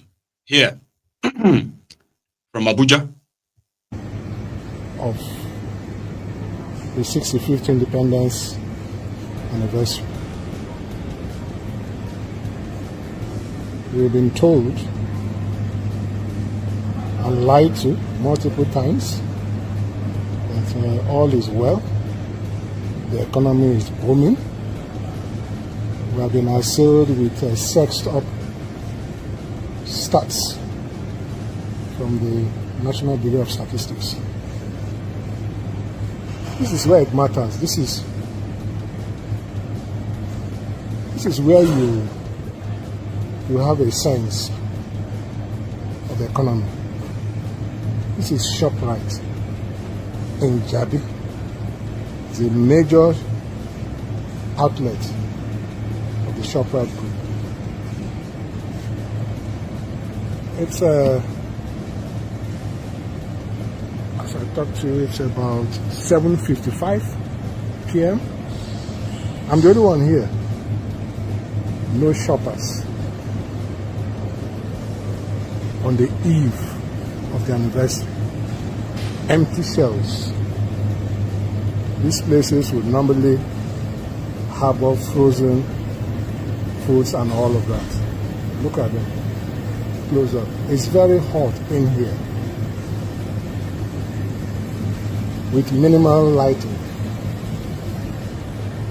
A lot of the bulbs are switched off. These are where you have the hot food and all of that. Look at it. Just empty shelves. No shoppers. I'm lucky to find one shopper here. This is the reality of our existence. This is it. This is where you would find people like us of the middle class. That's a vanishing breed.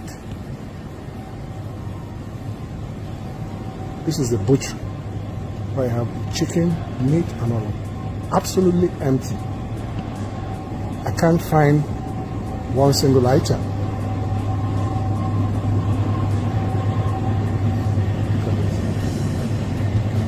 It's empty shelves, no shoppers. Look at it. All the way. This is the last row. Not one shopper. This is the second row. Not one shopper. This is the third row. Not one shopper. Another row.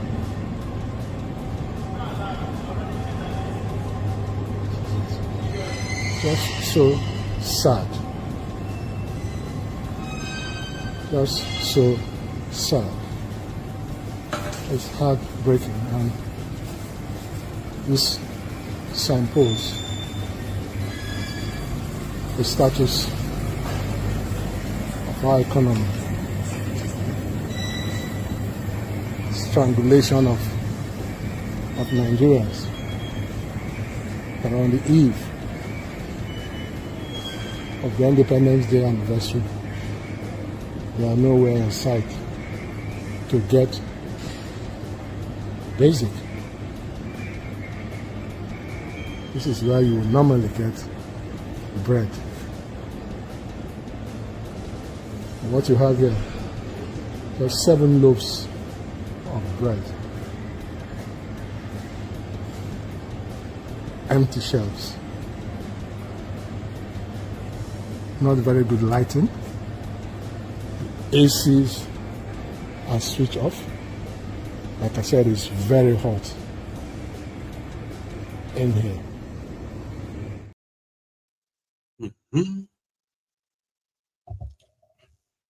Now, the point of that video for my viewers to be able to, to really digest it properly.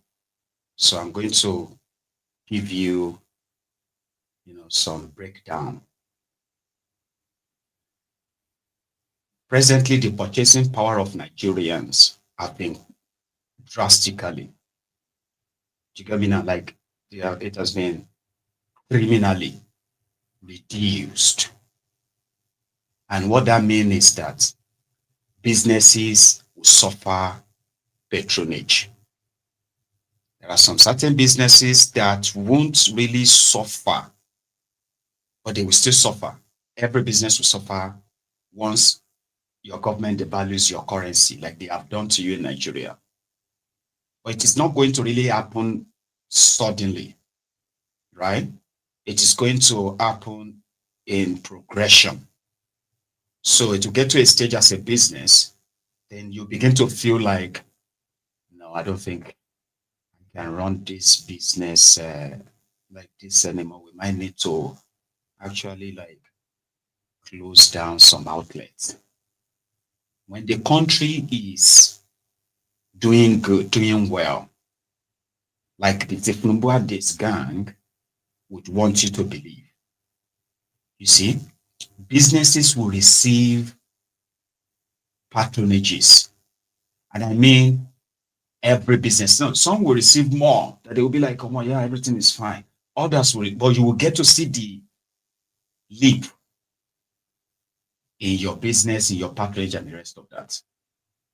So it is obvious today that many, many millions of Nigerians have cut down their consumptions, not because they want to, not because these consumptions were not affordable for them before. But when Tinubu and his policies happened, majority of you didn't have to go, you didn't even have to go to any financial class or any financial literacy, wherever, before you realize that you have to cut down here and there. As much as there's almost nothing to cut down from, affordability becomes so like high. Everybody is feeling the brunt. People are looking for ways to augment it, you know, to subsidize their own shortages and the rest of the left, right, and center, right? It's going to be in progression. Now, when the economy is recovering, the first thing you will see is that you get to see more people come out to buy things, you know what I mean, spend money. And then you as a business person, right, if that goes on consistently, it will get to a stage where your business that is struggling will begin to gain balance. And then if it gets better economically, right, you may begin to look for expansion. Let me get another outlet somewhere. Let me open this one here. But when businesses start shutting outlets, like you have been experiencing, it simply means you may have the number, but your number no longer carries the value that comes with such number. And say, you are 200 million people, right? But you only have just 1.5 million people who are paying for Netflix. You know, that kind of little things, right? And you say, but I don't need, yeah, you don't. The reason why you see that you don't need is because it is not your priority. It is only when the economy is good, you are doing you are working, getting your salary can pay for your needs and all of that. That is when you are going to feel like, you know what, I want to go on a cinema date with my friend. Or I'm going to go for a dinner date with my friend, because you know you can afford it from your own earnings, right? And if you can't afford it, but you can still take care of yourself, so you don't kind of spend such, right? So from there you can be like, no, you know what? I'll just pay for Netflix. Country of 220 million people. About 1.5 or 1.2 million are the ones who are able to pay for subscription like that. It's a sign of poverty. Eliminate that. Ask Kolu. The poverty they created has made so many things that are like ordinary, normal, right? To become things that you considered as luxury. I don't need this. I don't, you know what I mean? That's what happened. But it is when maybe you are doing a business now, right? And your business is kind of like going well. People are paying you. They are not owing you and all of that. And then you feel like, you know what? I'm doing well now. I'm going to need a car. That's progress, right? You see, from my business, I'm buying a car. But if the economy takes a downturn and it affects your business, you can no longer run your car. You're like, I'm just going to sell the car. That is not good. And that is what majority of those small businesses suffered. Majority of them died. A lot of them folded up. Most of the vendors that you used to hear from, probably a few years back, a year or 2 years back, some of them have disappeared because they could no longer cope with the cost of production. Do you understand? And a system that is deliberately put that way, there is no way you can wriggle your way around it. I call it rigged system. It is rigged against you, obviously. And no matter what they try to make you do there, if you can't buy from there, go to a Bano or go to Toy Max or go to other places. If they are folding up, that's their own problem. Yeah, but one thing you should remember is this. When they fold up, that the business fold up and say, we are leaving, we're not making profits anymore, they also takes away jobs. Do you get that now? They take away jobs. And when they take away jobs, they add to the number of the already traumatized, frustrated Nigerians, which, are many. So it's not helping. And that is why when government is dishonest with the people, and they are giving you this number, but it's different from the reality, right? It's criminal. Do you understand? It is criminal. Because they have to be honest with you, but they can't be honest with you because of what they have done. Yeah, they can't. They won't. Unfortunately. So there is one of them, the Minister of Darkness, Penkelemes, Adebayo Adelabu, Penkelemes. He has now adopted the style of Tifnumbu to speak to the would-be delegates of his party, and of course, by extension, the people of your state. This is the guy that is yet to add a single megawatt of electricity to the Nigeria national grid as your Minister of Darkness. But he's rolled out different policies, including removal of subsidy from the electricity, which costs you more money now. Created what they call Band A, Band B to Band Z, and the entire wahala that comes with that. Now, he's told his pals or his own supporters in their APC, that he's paid his dues, right? He ran for office. He's already run to be governor for your state twice. The last time was in 2023. But when it comes to 2027, right, he believes that it is his own turn. Emi Lokan. Yeah. Let's push it down. Yes. Èmi gbàgbọ́ pé ọjọ́ tó bá dé lóṣèlú kọ́ ló rí tó mú kọ́ ló mú tó ń wá. Àwa náà ti san dues wa àti pay dues wa bẹ́ẹ̀ dàbí bẹ́ẹ̀ kọ́. Bẹ́ẹ̀ni, honestly. Àwa àti Ṣèyí náà lájọ ṣe 2019 àbí. It is your 2023 Ṣèyí náà lájọ ṣe. Báwa. O tù wà lórí ìjókòó gbà yẹn àbí. 2027 yìí Ọlọ́run ti fi hàn pé àwa ló kàn ó. Àwa ló kàn. Adénàbú ló kàn. Penkelemes ló kàn. Adénàbú tí gbogbo wa náà ní. Àpè bọ́lá ẹni là ń pè tẹ̀bídílé. Èmi ló kàn 2027. Adénàbú ẹ̀yin ló kàn. Mo wá sọ fún yín pé ẹnu ò ṣe é ṣe iṣẹ́ náà ṣe débẹ̀. Àti èmi àti ẹ̀yin lájọ ṣe iṣẹ́ yẹn. Ọmọ ẹgbẹ́ lájọ ṣe ẹnìkan ò lè dá ṣe. Ikú kan kò lè dá ṣe. Ìdágbòsè. Kan kò lè dá ṣe. Gúrùpù kan kò lè dá ṣe.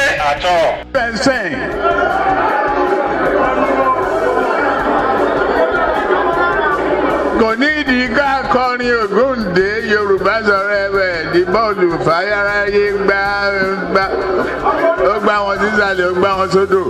Ọ̀rọ̀ orin kọ́ ọ̀rọ̀ ẹ̀tọ́ ni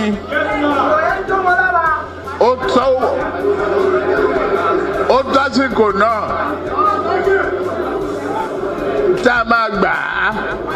Ọmọ tó mówó wálé ni bàbá àti ìyá ẹ̀ máa yan rìn. Agbára yìí kò ń ṣe fún Òkè Ọya nìkan. Tí ò bá sí àwa èmi tí ń dúró wájú yìí tí ń lérí ogun tí ní òkè Buhari nìṣó ká máa bá lọ.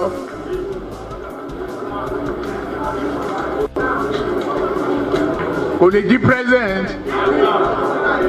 Ó ṣe kìíní olùlẹ̀. Ó ṣe kejì olùlẹ̀. Ó ṣe kẹta olùlẹ̀. Ó tiẹ̀ sunkún lórí tẹlifíṣàn pé láyé òun ò tún rọrùn mọ́. Mo dẹ̀ lọ bá ń Kaduna wa rán ọ̀rọ̀ ẹkún kọ́ lélẹ̀. Àdúró tiẹ̀ wà á dẹ̀ wọlé. Nǹkan kan ní pé o ò ní fọ̀rọ̀ orílẹ̀-èdè Yorùbá ṣeré. Ó dẹ̀ gbà. látijọ́ tó yẹ ti débẹ̀ mi ò gba mínísítà mi ò gba contract mi ì tọrọ ọbẹ̀ mi ì tọrọ gàrí mi ì tọrọ fúra lọ́wọ́ ẹ̀ mi ì dẹ̀ ìyàwó ń bẹ̀ ó wá ní lọ́tẹ̀ yìí o Yorùbá ló kàn.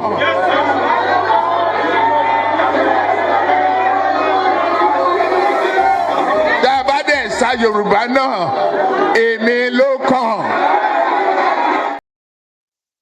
Kọlu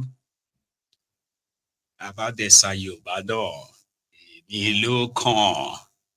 Bokwari eventually turned Yoruba land to a theater of war when his kinsmen, the Fulani terrorists, attempted to take over a part of Yoruba land. So many of our people ended up as refugees in neighboring countries, while others lost their lives, and those who survived are still living with the trauma as we speak. You know, Tinubu couldn't raise his voice for the Yoruba nation, Orílẹ̀-èdè Yoruba. But when it was politically useful, he dropped it like a sword, and it worked magic for him. Because there are so many Yorubas today that ordinarily would tell you that they never used to like him. But the reason why they are liking him, they are supporting him now, is because people are always abusing Yoruba, and I can't let anybody insult Yoruba. Because Yoruba no come. Ofutu pete. Asha to Nikon. That's what they call it, right? Some of the Yorubas are beginning to realize that it's all for Tinubu's political ambition. And listen, whenever they have the opportunity of telling themselves the truth, they never hesitate. I promise you. I caught one. I'll share it with you. People are being killed in Kwara right now. Kolu traveled to Jos, right, to go and do the burial of the mother of his political party chairman, by the way, right? But in Yoruba land, some of them are beginning to say their truth, no matter how hard it is for them. They will come around. Have our own local arrangements. Like somebody said, we need people that can help us. The likes of Sunday Igboho should not be discarded, should not be seen as an outcast. He's fighting for his people. He's fighting for his race. But politicize. Because we are very close to that time. I want to check our people. And he successfully chase them away. But because Tinubu want to get to power, they frustrated the guy, he fled the country. At the end of the day, everybody is now saying, save. Ìgbà tá ní nǹkan tá lè fi save. Why tá máa jẹ́ kí politics bò wá lójú? Àwọn tó fẹ́ jẹ ní the politics then don't cause the problem. Èmi àti yín ò ní nǹkan kan tá fẹ́ lọ gbà l'Aso Rock. Àwa mọ̀ pé àtẹ́lẹwọ́ wa kò tàn wá jẹ. A máa ṣiṣẹ́ wa, a máa lọ sóko wa, a dáko, a ní èrè oko, a tà á dọlọ́rọ̀. But these people are not allowing people to go to their land to farm anymore.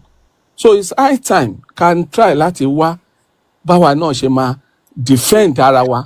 We cannot continue to be saying Amberu. They will only take over everything. Taba, rise up to the occasion. Form our own vigilante groups. Have our own. When the Yorubas came together to form Amotekun, the first person that was against it was Tinubu. Because according to him, no, it is wrong. It's a wrong time. The Fulani terrorists were wreaking havoc in Yoruba land, like many other places at the time. The Yoruba governors, as horrible as many of them are, decided that they needed to form a security outfit that would be legally backed and at the same time, empowered or armed enough to confront these murderous terrorists. It was Bokwari in power. So Tinubu couldn't associate with it. But the late Akeredolu too, right? Of blessed memory, I have to say it. Akeredolu insisted, they pushed on, and Amotekun became a thing. But to then arm Amotekun to have all it needs to combat these terrorists. That became another problem. Then Tinubu became your president, a Yoruba man. Amotekun is still being denied the right to bear proper arms. And today, Amotekun is now being used to go and harass your rivals. They are using Amotekun to go and reclaim debt. Somebody owe you money. They are using Amotekun is now searching people's phones, looking for cultists. Amotekun was supposed to be the Yoruba forest rangers. They've had successes. A few times they've had an encounter with some of these horrible terrorists, by the way, and they've had their casualties too. But they are still being denied. A Yoruba man is president of Nigeria. His party controls the National Assembly, Senate and reps. Everyone is pushing all what they are pushing in that place as we speak. But a Yoruba man is looking away. Now the Yorubas who thought that if Tinubu becomes your president, no matter as bad as it is, it will never ignore the Yorubas like Bokwari did. It's been over 2 years now. Some of them who are realizing this are beginning to see that those who are shouting Yoruba with Tinubu knows that it's all for politics. It's all for politics. Yorubas can bleed. Yorubas can be chased away from their communities and all of that. These guys will deny it. They will deny all of this. Call you enemies of Nigeria and even accuse you of trying to make Tinubu become unpopular. Yorubas are bleeding. Tinubu is Yoruba. At least that should count for something. All this news you are reading, you're seated there right now watching me, dropping your comments and doing all of that. There are people, children, whose lives have been altered as we speak by this terrorist. They won't go to school. They can't even go back to their homes. And they have no idea when they are going to be back to their communities, if they would probably never go back to their communities again. And many lives are already being ruined by this. Over a decade war, where we have seen millions of Nigerians who have turned to refugees in their own country. Women, children. Do you ever really imagine where these people probably end? Like when you see videos of people running away from their communities, packing what they could pack and just running away. Do you ever imagine what happened to them? What will happen to them? What happened to those people? The children. I'll leave you to it. I'm not saying all of that to make you feel guilty, by the way. I just wanted to imagine it. And then you realize that when we talk about all these atrocities of these criminals, their enablers, the incompetence of those in government and their corruption, and the lives that all these actions and inactions really affect. Just imagine it if that was you.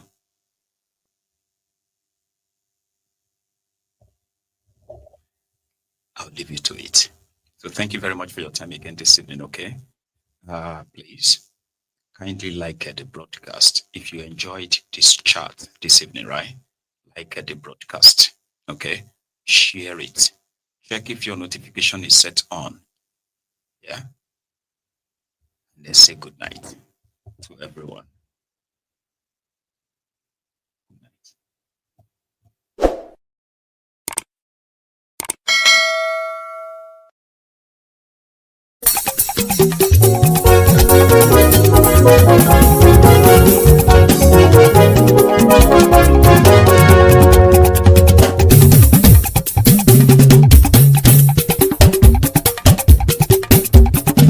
Maiyegun làwọn mọ̀ làmọ̀ tó dòdòdò. Maiyegun dáyàrí Maiyegun nọ́mbà wán. Maiyegun làwọn mọ̀ làmọ̀ tó dòdòdò. Maiyegun dáyàrí Maiyegun nọ́mbà wán. Maiyegun ti dé o ọ̀rẹ́ ará ìlú. Maiyegun dáyàrí Maiyegun nọ́mbà wán. Lórí Facebook, lórí YouTube. Maiyegun dáyàrí Maiyegun nọ́mbà wán. Gbogbo bó ṣe ń lọ ni Maiyegun já wa sí. Maiyegun dáyàrí Maiyegun nọ́mbà wán. Àṣírí ọ̀jẹ̀lú kì í bò níbẹ̀ o. Maiyegun dáyàrí Maiyegun nọ́mbà wán. Maiyegun máa wí. Maiyegun diary na ibi number one. Ó sì tún ṣe eré wàá gbọ́ níbẹ̀ o. Maiyegun diary na ibi number one. Maiyegun diary Politico. Maiyegun diary na ibi number one. Godfatherism kò sí lọ́rọ̀ Maiyegun. Maiyegun diary na ibi number one. Ẹ farabalẹ̀ sẹ́ o kẹgọ́rọ̀ lẹ́nu o. Maiyegun diary na ibi number one. Àní Maiyegun làwa mọ̀ tó dòdòdò. Maiyegun diary na ibi number one.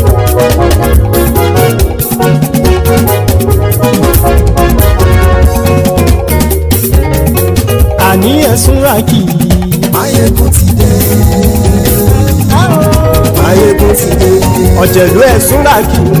Maiyegun ti dé. Àní ẹ̀sùn ràkì. Maiyegun ti dé. Lórí Facebook.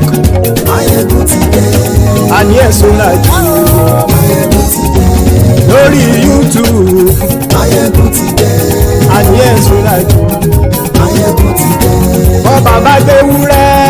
Maiyegun máa wí. Àní ẹ̀sùn ràkì. Maiyegun ti dé. Ijó ìgbádìyẹ. Maiyegun máa wí. Àní ẹ̀sùn ràkì. Maiyegun ti dé. Prẹ̀sìdó bá rúfin o. Maiyegun máa wí.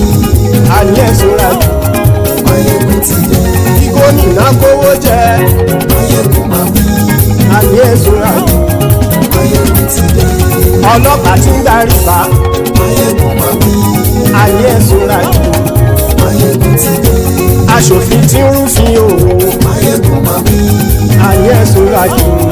Maiyegun ti dé. Òkúra olóṣèlú. Maiyegun máa wí. Àní ẹ̀sùn ràkì. Maiyegun ti dé. Ọ̀jẹ̀lú ẹ̀sùn ràkì. Maiyegun ti dé. Àní ẹ̀sùn ràkì. Maiyegun ti dé.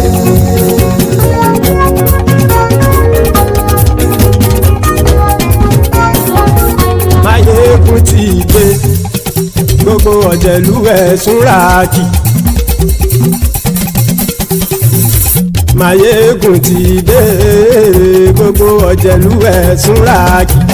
Ṣùgbọ́n ní bá ti ṣe èyí tó yẹ kí wọ́n ṣe, ọmọ bá dèrò ní fi wọ́n níran o. Maiyegun ti dé. Gbogbo ọ̀jẹ̀lú ẹ̀sùn ràkì. Maiyegun ti dé. Gbogbo ọ̀jẹ̀lú ẹ̀sùn ràkì. Ṣùgbọ́n ní bá ti ṣe èyí tó yẹ kí wọ́n ṣe, ọmọ bá dèrò ní fi wọ́n níran.